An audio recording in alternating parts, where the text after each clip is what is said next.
ओम नमः शिवाय ओम नमः शिवाय ओम नमः शिवाय ओम नमो भगवते वासुदेवाय ओम देवकी सुत गोविंद वासुदेव जगतपते देहि मे तनियम कृष्ण त्वाम अहम शरणं गतः। अथ श्री शिव महापुराण वायवीय संहिता उत्तरखंड पंचविंशो अध्यायः। शिव पूजा की विशेष विधि तथा शिव भक्ति की महिमा। ओम नमः शिवाय ओम नमः शिवाय ओम नमः शिवाय ओम नमः शिवाय ओम नमो भगवते वासुदेवाय ओम देवकी सुत गोविंद वासुदेव जगतपते देहि मे तनियम कृष्ण त्वाम अहम शरणं गतः। उपमन्युर्वाच अनुक्तं चात्र पूजायाः क्रमलोपो भयादिवो यत्तदन्यात् प्रवक्ष्यामि समासान्य तु विस्तरातो। हविर्निर्वेदनात् पूर्वं दीपदानात् कुर्यादावरणाभ्यर्चां प्राप्ते नीराजनेऽथवा तत्रेशानादिसद्यान्तं रुद्राद्यस्तान्तमेव च शिवस्य वा शिवायाश्च प्रथमा वर्णे यजेत। ऐशान्यां पूर्वभागे च दक्षिणे चोत्तरे तथा पश्चिमे च तथाग्नेयाम् ऐशान्यां नैरते तथा वायव्यां पुनरैशान्यां चतुर्दिक्षु ततः परं गर्भावरणमाख्यातं मन्त्रसङ्घातमेव वा हृदयाद्यस्त्रपर्यन्तमथवापि समर्चयेत् तद्वहि पूर्वतः शक्रं यमं दक्षिणतो यजेत। वरुणं वारुणे भागे धनदं चोत्तरे बुधः ईशमौले न संसूये नैरते निरति यजेत। मारुते मारुतं विष्णुं नैरते विधिमैश्वरे। ओम नमः शिवाय ओम नमः शिवाय। वही पद्मस्य वज्राद्यान्याब्जान्तान्यायुधान्यपि। ओम नमः शिवाय। प्रसिद्धरूपाण्ड्यासासु लोकेशानां क्रमाद्यजेत् देवं देवीं च सम्प्रेक्ष्य सर्वावरणदेवताः बद्धाञ्जलिपुटा ध्येया समासीना यथा सुखं सर्वावरणदेवानां स्वाभिधानैर्नमोद्युते। पुष्पै सम्पूजनं कुर्यान्नत्वा सर्वान्यथा क्रमं गर्भाभरणमेवापि यजेत् स्वावरणैव वा।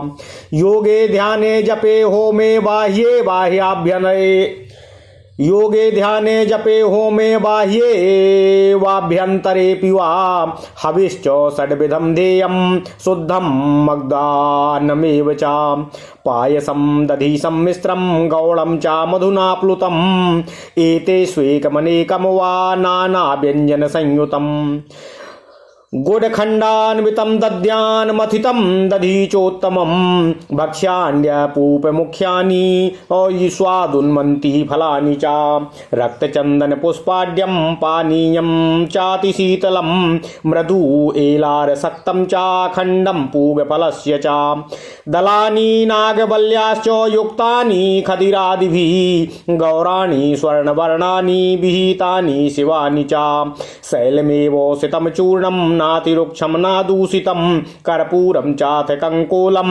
त्याजात्यादि च नवं शुभम् आलेपनं चन्दनं स्यान्मूलकाष्ठरजोमयं कस्तूरिका कुसुमं च रसो मृगमदात्मकः पुष्पाणि सुरभीन्येव पवित्राणि शुभानि च निर्गन्धान्युग्रगन्धानि दूषितान्यूषितानि च स्वयमेव विशीर्णानि नादेयानि शिवार्चने वासांसि च मृदून्येव तपनीयमयानि च। ओम नमः शिवाय। विशुद्धलयकल्पानि भूषणानि विशेषतः सर्वाण्येतानि कर्पूरो निर्यासवूरुचन्दनैः आधूपितानि पुष्पौधैर्यवासितानि समन्ततः।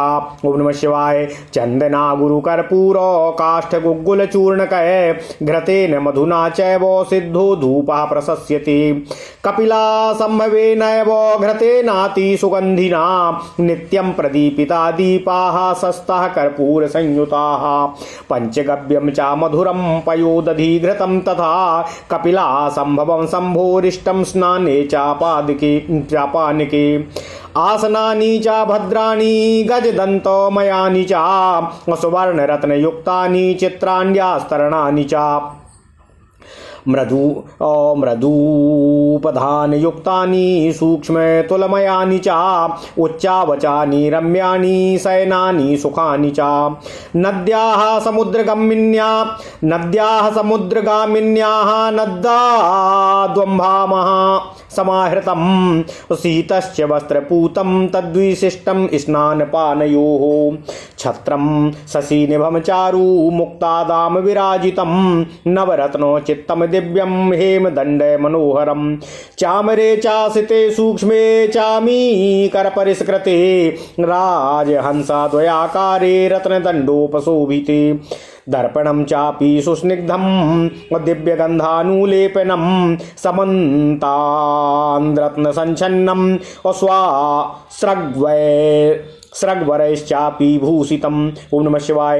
गंभीरो निनदः शंखो हंसकुंदे दूसन्निभा अस्य पृष्ठादि देशेषु रत्नचामीकराचितः काहलानि च रम्याणि नानानादकराणि च सुवर्णनिर्मितान्येव मौक्तिकालङ्कृतानि च। ओम नमः शिवाय। ओम नमः शिवाय। ओम नमो भगवते वासुदेवाय। ओम देवकी सुतगोविन्द वासुदेव जगत्पते देहि मे तनयम् कृष्ण त्वाम् अहं शरणं गतः। भीरी मृदंग मुरे जातिमिच्छपहादयः समुद्रकल्प सन्नादाः कल्पनीया प्रयत्नतः भाण्डान्यपि च रम्याणि पात्राण्यपि च कृत्स्नसः ददाधाराणि सर्वाणि सौवर्णान्येव साधयेत् आलयं च महेशस्य शिवस्य परमात्मनः राजावसथवत्कल्प्यं शिल्पशास्त्रोक्तलक्षणम् उच्चाप्राकार सन्भिन्नम् अधूभूधराकार गोरपुरम् अनेक रत्न संचन्नं हेमद्वारकपाटकम् तप्तजाम्बूनदमयं रत्नस्तम्भशताव्रतं मुक्तादामवितानाड्यं विद्रुं द्वारतोरणं चामीकरमायैर्दिव्यैर्मुकुटकुम्भलक्षणैः अलङ्कृतो शिरोभागामस्त्रराजेन चिह्नितं राजान्यारः निवासैश्च राजवीथ्यादिशोभितैः अप्रोक्षित प्रांशुशिखरैः प्रासादैश्च समन्ततः आस्थानस्थावनशैर्य स्थितैर्दिक्षु दीक्षितु च अत्यंतालंकृत प्रांतो मंत्रावरणैरिवः। ओम नमः शिवाय। उत्तरमस्त्री सहस्रश्च नृत्य गोयो विशारदय वेणुवीणा विदग्धश्च पुरुषैर्बहुभिर्युतं रक्षितं रक्षीभिर्वीरैर्गर्जावाजिर्खान्वितय अनेक पुष्पवाटीभिरनेकैश्च सरोवरै दीर्घकाभिरनेकाभिर्दिग्विक्षु विराजितं वेद वेदांत तत्वज्ञः शिवशास्त्रोपरायण शिवाश्रमरतैर्भक्तैः शिवशास्त्रोक्तलक्षणैः शान्तैः स्मितैः मुखैः स्थितैः सदाचारपरायणैः शिवैर्माहेश्वरश्चैव श्रीमद्भिः सेवितं द्विजैः एवमन्तर्बहिर्वाथा यथाशक्ति विनिर्मितैः स्थाने शिलामये दान्ते दारवे चेष्टकामये केवलं मृण्मये वापि पुण्यारण्येवथा गिरौ नद्यां देवालयेऽन्यत्र देशे वाथ गृहे शुभे आढ्यो वाथ दरिद्रो वा स्वकाम शक्तिमवञ्चयन् द्रव्यैर्यायार्जितैरेव भक्त्या देवं समर्चयेत। ओम नमः शिवाय।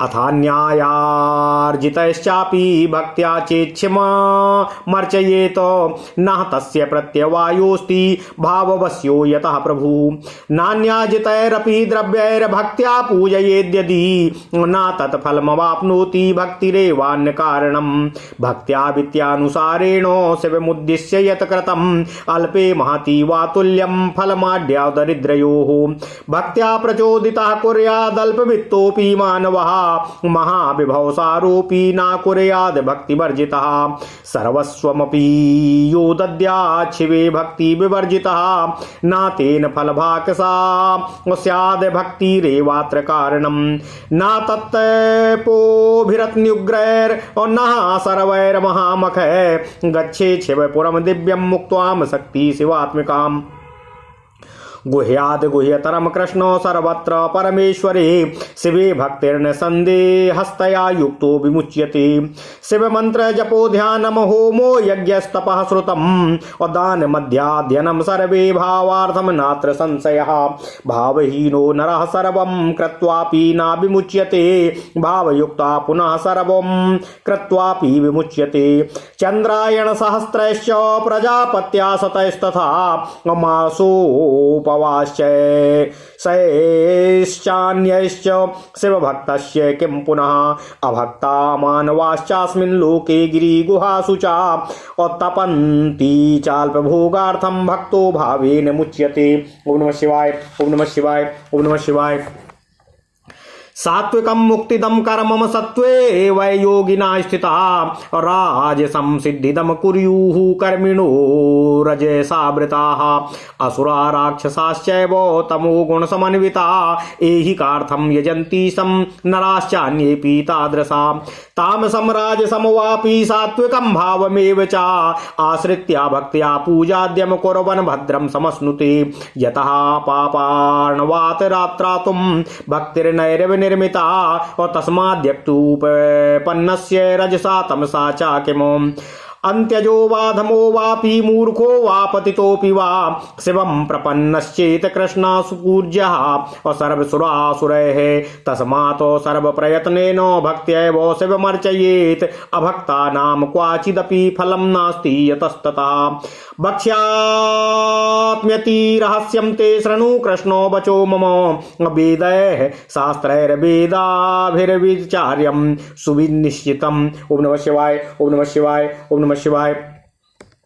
ओम नमो भगवते वासुदेवाय। ओम देवकी सुत गोविंद वासुदेव जगतपति देहि में तनियम कृष्ण त्वाम अहम शरणम गतः। ओम नमः शिवाय ओम नमः शिवाय ओम नमः शिवाय। अथ श्री शिव महापुराण वायवीय संहिता उत्तरखंड 25वां अध्याय भगवान शिव की विशेष पूजा विधि तथा शिव भक्ति की महिमा। ओम नमः शिवाय ओम नमः शिवाय ओम नमः शिवाय। ओम नमो भगवते वासुदेवाय। ओम देवकी सुत गोविंद वासुदेव जगतपति देहि में तनियम कृष्ण त्वाम अहम शरणम गतः। ओम नमः शिवाय ओम नमः शिवाय। भगवान श्री कृष्ण जी के निवेदन पर उपमन्यु बोले, हे श्री कृष्ण, इस विषय में जो कुछ भी कह पाया हूँ मैंने भगवान शिव की पूजा विधि के क्रम से आपको सब कुछ बताया है। उसे पूजा के क्रम से लोप होने के भय से विस्तार पूर्वक तो नहीं अपितु अब मैं आगे संक्षेप में कहता हूँ। उपमन्यु जी कहते हैं, हे यदुनंदन, दीपदान के बाद और नैवेद्य निवेदन के पहले आवरण पूजा करनी चाहिए अथवा आरती का समय आने पर आवरण पूजा करें। ओम नमः शिवाय। वहाँ भगवान शिव या शिवा के प्रथम आवरण में ईशान से लेकर सद्योजात पर्यंत तथा हृदय से लेकर अस्त्र पर्यंत पूजा करें। ओम नमः शिवाय। ईशान, तत्पुरुष, अघोर, वामदेव और सद्योजात इन 5 शिव मूर्तियों का तथा हृदय, सिर, शिखा, कवच, नेत्र और अस्त्र इन 6 अंगों का पूजन करना चाहिए। ईशान में पूर्व भाग में, दक्षिण में, उत्तर में, पश्चिम में, आग्नेय कोण में, ईशान कोण में, नैऋत्य कोण में, वायव्य कोण में, फिर ईशान कोण में, तत्पश्चात चारों दिशाओं में गर्भावरण अथवा मंत्र संघात की पूजा बताई गई है या हृदय से लेकर अस्त्र पर्यंत अंगों की पूजा करें। ओम नमः शिवाय। हे श्री कृष्ण, इनके बाद बाह्य भाग में पूर्व दिशा में इंद्र का, दक्षिण दिशा में यम का, पश्चिम दिशा में वरुण का, उत्तम दिशा में कुबेर का, ईशान कोण में ईशान का, अग्नि कोण में अग्नि का, नैऋत्य कोण में निरति का, वायव्य कोण में वायु का, नैऋत्य कोण में और पश्चिम के बीच अनंतया भगवान विष्णु का तथा ईशान और पूर्व के बीच में ब्रह्मा जी का पूजन करना चाहिए। ओम नमः शिवाय ओम नमः शिवाय ओम नमः शिवाय। हे श्री कृष्ण, कमल के बाह्य भाग में वज्र से लेकर कमल पर्यंत लोकेश्वरों के सुप्रसिद्ध आयुधों का पूर्व आदि दिशाओं में क्रमशः पूजन करना चाहिए। यह ध्यान करना चाहिए कि समस्त आवरण देवता सुखपूर्वक बैठकर महादेव और महादेवी की ओर दोनों हाथ जोड़कर देख रहे हैं। फिर सभी आवरण देवताओं को प्रणाम करके नमः पद युक्त अपने अपने नाम से पुष्पोपचार समर्पण पूर्वक उनका क्रमशः पूजन करें। यथा इंद्राय नमः पुष्पम समर्पयामि इत्यादि मंत्रों से। इसी तरह गर्भावरण भी अपने आवरण संबंधी मंत्र से उनका यजन करें। ओम नमः शिवाय। योग, ध्यान, होम, जप और बाह्य अथवा अभ्यंतर में भी देवता का पूजन करना चाहिए। इसी तरह उनके लिए 6 प्रकार की हवि भी देनी चाहिए। किसी एक शुद्ध अन्न का बना हुआ मूंग मिश्रित अन्न या मूंग की खिचड़ी, खीर, दही मिश्रित अन्न, गुड़ का बना हुआ पकवान तथा मधु से तर किया हुआ भोज्य पदार्थ, इनमें से एक या अनेक हविष्य को नाना प्रकार के व्यंजनों से संयुक्त तथा गुड़ और खांड से संपन्न करके नैवेद्य के रूप में अर्पित करना चाहिए। साथ ही मक्खन और उत्तम दही भी परोसना चाहिए।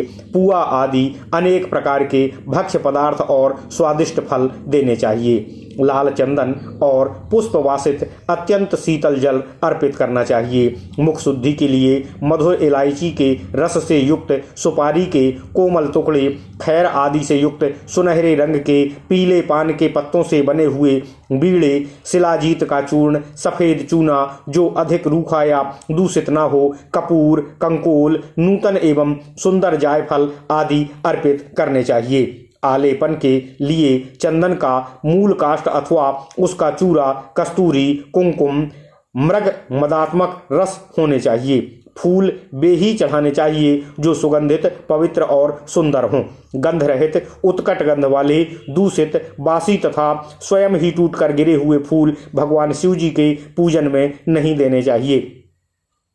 कोमल वस्त्र ही चढ़ाने चाहिए। आभूषणों में विशेषतः वे ही अर्पित करने चाहिए जो सोने के बने हुए हों या विद्युन मंडल के समान चमकीले हों। ये सब वस्तुएं कपूर, गुग्गुल, अगरु और चंदन से आधूपित तथा पुष्प समूहों से सुवासित होनी चाहिए। चंदन, अगुरु, कपूर, सुगंधित काष्ठ तथा गुग्गुल के चूर्ण, घी और मधु से बना हुआ धूप उत्तम माना गया है। ओम नमः शिवाय।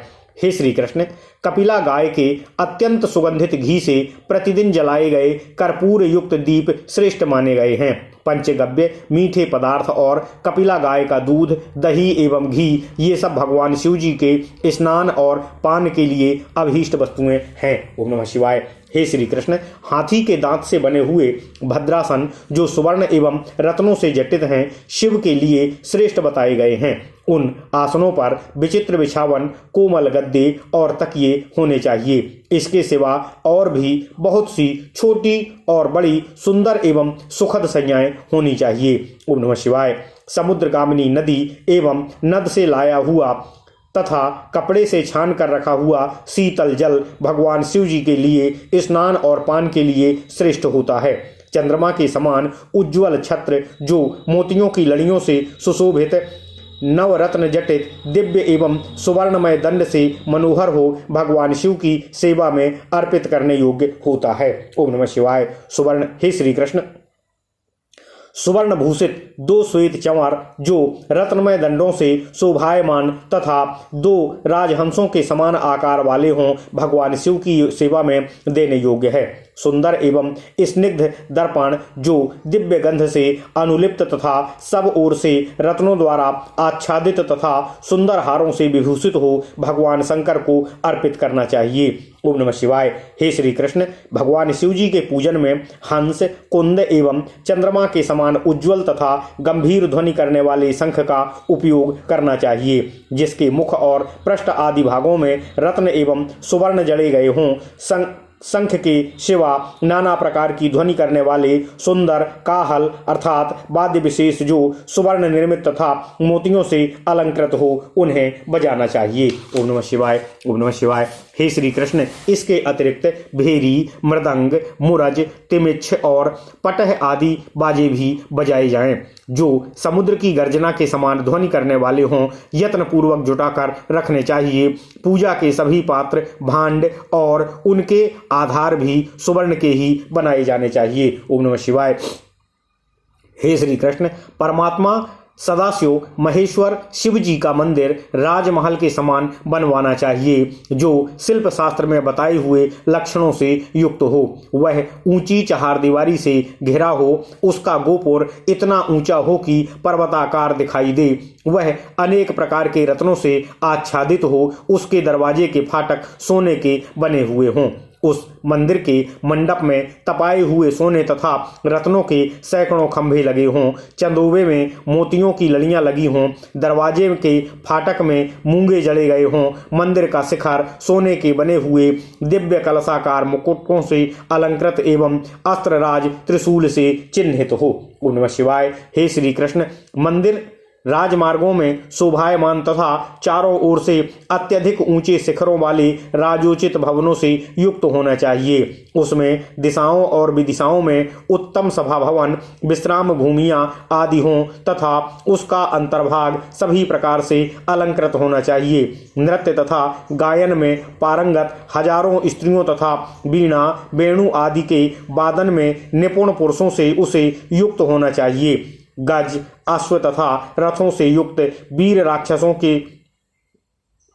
वीर रक्षकों से वह रक्षित तथा उसमें भी सभी दिशाओं विदिशाओं में अनेक पुष्पोद्यान और सरोवर होने चाहिए। उस भवन के सभी ओर बहुत सी बावलियां बनाई गई हों, वेद तथा वेदांत विद्या से मर्म को समझने वाले, शिव शास्त्र परायण, शैव धर्म के अनुपालक, शिव शास्त्र में बताए गए लक्षणों से संपन्न, शांत प्रसन्न मुख, भक्तिनिष्ठ, सदाचार निरत तथा सौभाग्य संपन्न शैव और महेश्वर ध्वजों को वहां सेवित करना चाहिए। ओम नमः शिवाय। अपने सामर्थ्य के अनुरूप इस प्रकार की आंतरिक तथा बाह्य संरचना वाले स्थान पर या कि शिला निर्मित, हाथी दांत से निर्मित, काष्ठ निर्मित, ईंटों से बने या केवल वृत्तिका से निर्मित भवन में अथवा किसी पावन वन, पर्वत, नदी तट, देव मंदिर, किसी पवित्र क्षेत्र या शुभ ग्रह में समृद्ध अथवा विपन्न साधक को अपने सामर्थ्य के अनुरूप न्यायोपार्जित द्रव्यों से